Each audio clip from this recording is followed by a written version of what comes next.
Hi guys, it's Thursday. I did not record yesterday, and I'm sorry that I skipped a video last week. I mean, by the time you see this one, you will have seen the one that went up late. Yeah, just with the whole business of stuff that was going on with my dad, and then finding out my mother-in-law's diagnosis, it kind of knocked the snot out of me emotionally, and so I just couldn't even think to pick up the camera. Yeah. So anyway, I kind of at this moment can't remember how much I told you in the previous vlog about my dad, and so I need to actually take my clips that I filmed in the last week and put it together so it's uploaded for you tomorrow. And so when I do that today, then I will update you on my dad. I don't want to talk about a bunch of stuff and realize that I already told you. We don't know anything more about my mother-in-law.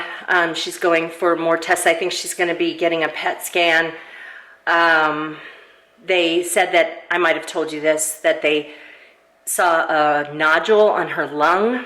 And, for those of you who might have missed this, she has ovarian cancer. And they're not sure if the nodule on her lung is, I did tell you this, if it's cancer, the cancer spreading, or if it's from this illness called valley fever, which is something that people in the Phoenix, Tucson desert area tend to get. So we don't know that. So we're still not sure if it's stage 3 or stage 4. And so we're just, we're kind of in a holding pattern, just waiting for that. But anyway, I'm going to go ahead and work on some of that stuff with the vlog so I kind of know where we were. The last week has been kind of a blur. Hey guys, it's Friday morning. I am dressed, but haven't put on any makeup, so I'm putting on glasses so I don't look quite as awful. Anyway, news today is that my dad had a fall last night. He's okay. Didn't appear to break any bones, and he didn't hit his head, but he is so stubborn, I'm telling you. He knows that he's not supposed to get up out of his wheelchair on his own. He is way stronger than he was when he first went into skilled nursing. He didn't have the strength to even stay standing. His legs would just give out. But now he has the strength to stand up, which is good, except for that he doesn't have the strength to stay up. He's just really, really wobbly. And he knows that he's not supposed to get up out of that chair. And he decided he was going to put himself into bed by himself. He's still in skilled nursing, and he's supposed to be discharged from skilled nursing on Tuesday and go back to his apartment, of course, with assistance. But if he doesn't ask for help, he's going to have another fall. I mean, that's just the way it's going to be. So I don't know. I don't know what's going to happen. So I've got to have a talk with him today. Basically, what I want to say to him is, what's more important to you? Is it more important to you to be stubborn and attempt to stand up and move around the way you think you can? Or is it more important to you to stay out of skilled nursing and be able to be around your friends? Because if he could have a fall in another couple of days and be back in skilled nursing for a month, or he could break a hip, end up in skilled nursing for months, get pneumonia, and die. So, I mean, what do you do?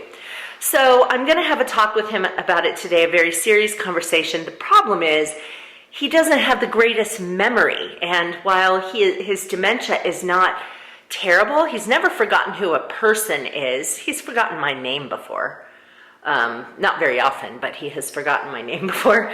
And people will say, oh, I forget names all the time. No, my dad's thing is a different thing, but he doesn't forget people. Like one time he was talking about my niece, and he said, Greg's youngest daughter.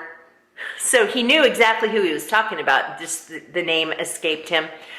And that's just, so he doesn't forget who people are, but he forgets things. Like sometimes, one time he said to me, oh, I haven't seen you for a long time. And I said, oh, I was I was just here a day before yesterday. And he goes, oh, yeah, that's right.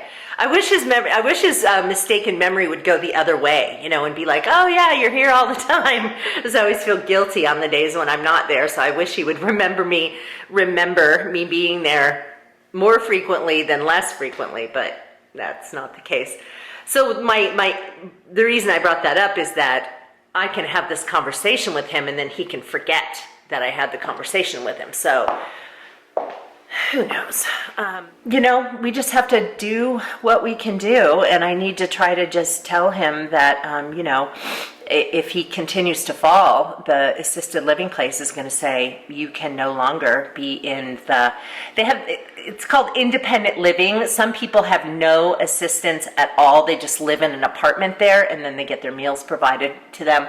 My dad is on a level 2, so he lives in the same area where people do who are in independent living, but he gets a certain number of hours of help. And so he's not technically in independent living. Anyway, so if he falls too frequently, they're going to say he either needs to go to the memory unit where they have 24-hour care, but he doesn't need the memory unit, as far as for memory. He loves his friends, and when you're in the memory unit, the hallway is locked, so you can't get out. He would hate that. And then yesterday, I went to visit. There was an agent who came, and he took me to 3 different assisted living places in Camp Verde. One was a place that's sort of like where he currently is. The other 2 were homes, and if he gets to the point where he's falling too much, they may very well say it's either the memory unit or you have to move out of here and move into a home. One of the homes, there's no way I would have him there. The other one is one that's right here. It's right across the pasture from my house. And it's a nice place. And the woman who runs it is very nice, but everyone there is just like there was no conversation going on at all. And I just, it was a perfectly nice place and clean, and there were several women who were sitting in the living room. They were all watching an old movie, and the 2 guys who lived there, they were both in their rooms, I think, sleeping. But I think my dad would just, shrivel up and die there, because there just wouldn't be that social stimulation that he really enjoys. But it's up to him, if he's going to be too damn stubborn to ask for help, then that he's making his own bed, I guess. And what else can you do? My mom called and said, I don't know. We're probably going to have to put him in a home. He fell. And I said, Mom, he could fall in a home. He could get up while they're sitting there watching a movie and the woman is in the kitchen. He could just get up and decide he's going to try to walk and have a fall. He could do that. It's not like they're going to strap him into a chair. I don't know how you're supposed to handle that. But the lady over at that one home and the agent who was taking me around said, that's so typical with men especially, is that they just don't want to accept the fact that there are things they can't do, and they're very stubborn. So I don't know. This is uncharted territory for us. Not a lot of news on my mother-in-law. She did see a surgeon. They're going to, it's a gynecological cancer surgeon. And so what they're going to do is a rotation back and forth of surgery, chemo. So I think next week and I'm so glad it's next week. I thought they were saying it was going to be another 3 weeks. I'm just getting teary just thinking about it, because it seems like when you have cancer in you, I don't know, I would want to cut myself open and just rip out the damn ovaries, But anyway, I was thinking they were going to just make her wait too long. So they are going to go in next week and remove the ovaries. And then the following week, she'll have chemotherapy. And then the next week, she's getting a PET scan this week so that they can find out more about where the cancer is. I also imagine that when they go in to take the ovaries, they'll check to see if there's lymph node involvement. Maybe the PET scan reveals that. I don't know. But anyway, then the next week they go in and do another surgery, and the next week they do more chemo, and the next week they do another surgery, and the next week more chemo. I don't know why they have to do multiple surgeries. Maybe it's just too much trauma on the abdomen to do all of that work at one time. So I don't know. But that's kind of where we are with that. And then we'll just kind of see. I still don't know about staging as far as whether she's stage 3 or stage 4. And that will probably be revealed by the PET scan. So, and then I was talking to my sister-in-law, not John's brother and his wife, but actually my husband's sister. She lives in Idaho, and she's coming on Sunday. She's going to stay overnight here, and she's going to spend the week visiting her mom. And so she and 2 of her boys are going to come and hang out. They're just staying over one night.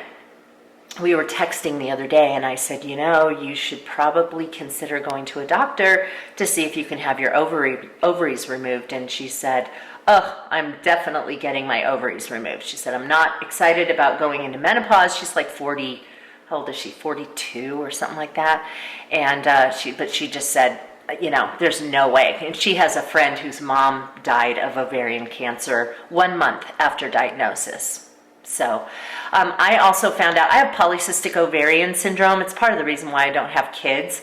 It's a thing that makes it so it's difficult for you to have children.